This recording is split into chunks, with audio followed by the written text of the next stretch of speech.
আশার কোনো শাখা নেই, ইচ্ছের পাখা নেই যেমন।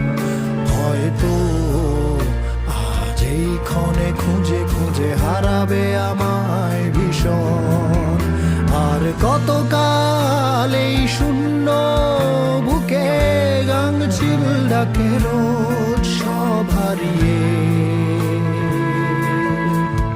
হৃদয়ে চলে ঝড়।